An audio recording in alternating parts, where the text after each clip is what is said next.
Let's be honest, most of us dread feedback. Giving it can feel awkward. Receiving it can sting a bit. And more often than not, we either avoid it altogether or sugarcoat it so much it loses all meaning.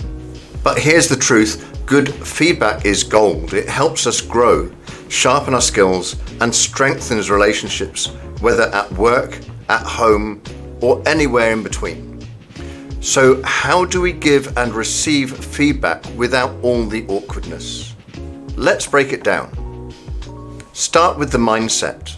First things first, ditch the idea that feedback is criticism.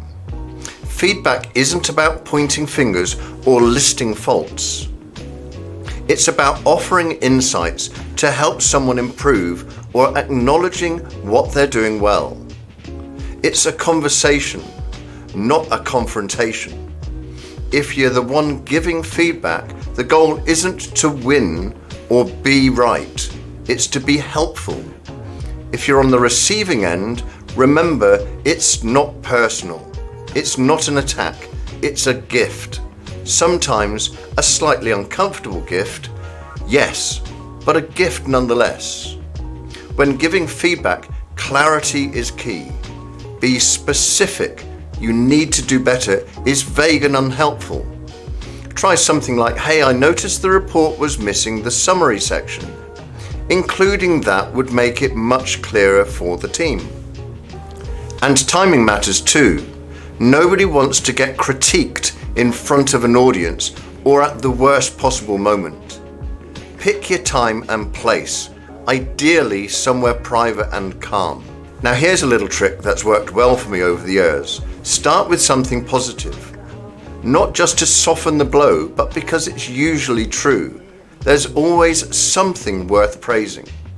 Then offer your constructive point. Keep it simple. Don't overload people with 10 things to fix. 1 or 2 thoughtful suggestions go a lot further. Finish with encouragement. Let them know you're in their corner. When receiving feedback, listen first.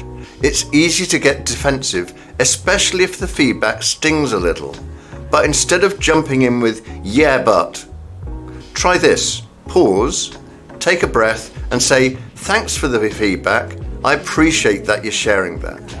You don't have to agree with everything, but hear it out. Ask questions if you need to clarify. And if you need time to process it, that's fine too. Let me think about that and get back to you is a perfectly reasonable response. And here's the thing. Sometimes feedback reveals blind spots we didn't even know we had. And that's where real growth happens. Don't forget, positive feedback is just as important.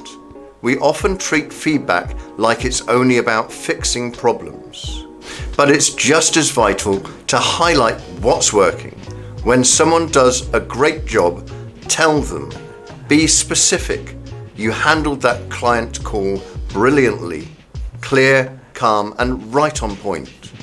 Positive feedback builds confidence. It boosts morale and it shows people that their efforts are seen and valued.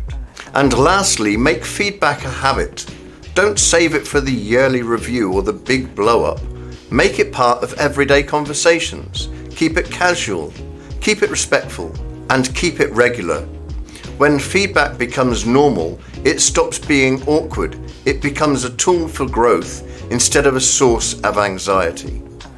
So there you have it, giving and receiving feedback minus the awkwardness. Be clear, be kind, stay open, and remember, we're all just trying to get a little better at what we do. And a bit of honest, thoughtful feedback can go a long way.